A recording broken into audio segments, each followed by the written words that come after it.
We sweep aside the past this afternoon and tomorrow morning to officially and emphatically declare that our association's leadership is open to every lawyer, regardless of race or color. It is important for all of us, as Americans and alike, to respect people of color, and we've got to be able to do business with them. Stand hand in hand and side by side.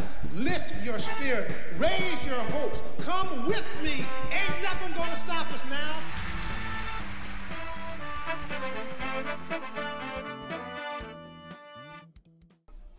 I fell deeply in love with the law, its majesty, the power of a lawyer to speak on behalf of those who couldn't speak for themselves. My law offices, we had Keith, Conyers, Brown, Anderson, and Walls.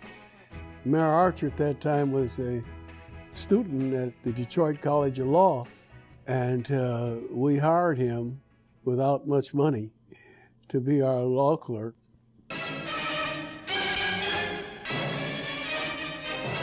4 days of rioting, looting, and arson rocked the city of Detroit. In the worst outbreak during the riots of 1967, Dennis involved himself in representation of people who were indigent and who were caught up in this struggle for freedom. He believed, and rightly so, that through the law you could make a significant change. It bothered me deeply that outstanding black lawyers were not given the same equal opportunity to compete as their white counterparts. So I did a dual track in terms of being active in the American bar and being active in the national bar. And I started asking questions. Well, how come we don't have this? How come we don't have that? Why is it that we don't have? They got a earful.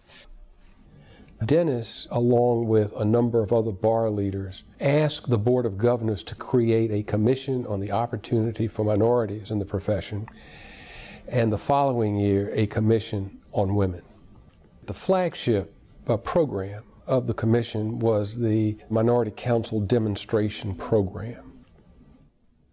The idea is that we would use this as a pilot program so that these 6 corporations, using lawyers of color, if we could encourage the large law firms to hire more minority lawyers, we could have a better hiring practice up and down the line.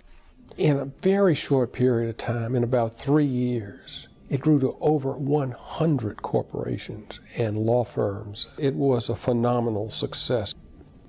He always had an excellent reputation for integrity, perseverance, I think inclusion in terms of thinking more about the big picture rather than on a narrow or more focused basis. On the Michigan Supreme Court, he would have been one of 7 justices and would have been viewed, I think, as a role model. In 1990, I resigned from the Michigan Supreme Court, and I joined Dickinson Wright as an equity partner. But I also started looking at what were the problems that we were facing in the city of Detroit and what are the solutions. The city of Detroit led the nation in having the highest percentage of poverty. The jobs had moved outside of the city to our suburban community. I hereby announce my candidacy for the office of mayor of the city of Detroit for 1993. Mayor Archer announced the implementation of Detroit's Empowerment Zone.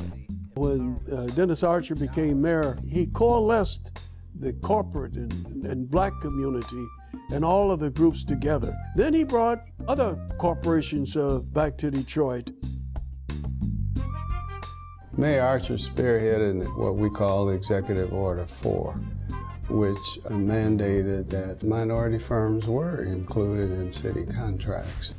We had an opportunity to work on major projects such as Comerica Park, where Tigers play, Ford Field, where the Lions play. We worked on the Campus Marshes project.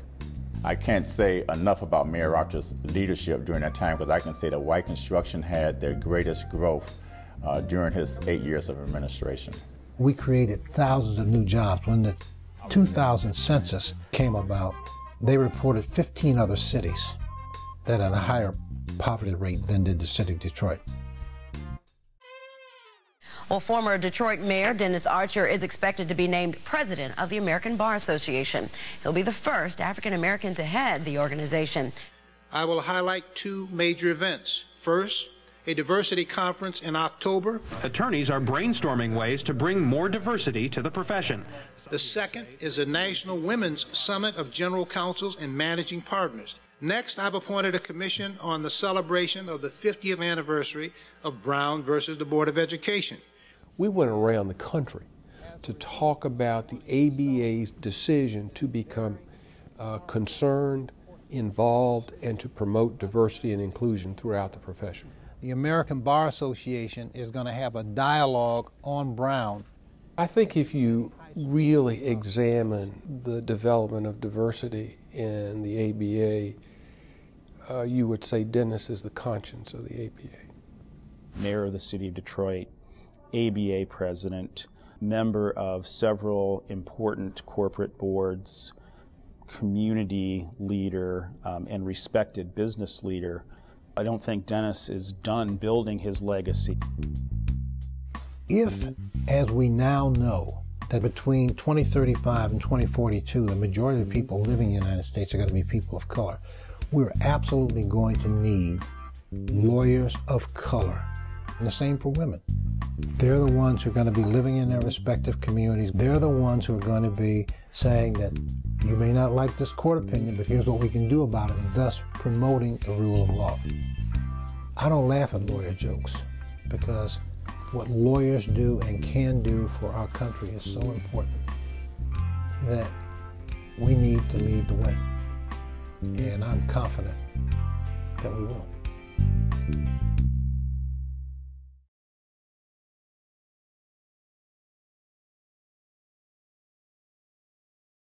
Good evening. I can picture all of you there at the beautiful Lincoln Center, and I deeply regret that I cannot join you this evening. MCCA has chosen extraordinarily well in selecting Dennis Archer as the recipient of the Lifetime Achievement Award. He belongs on MCCA's list of leaders. I am honored to have Dennis join me as the second recipient of the MCCA Lifetime Achievement Award.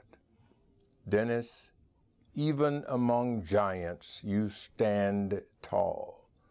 You are a hero, a consummate lawyer, a dedicated judge, a devoted professor of the law, a courageous mayor, a passionate advocate for social justice and economic opportunity. Someone once said that few people leave footsteps in the sands of time.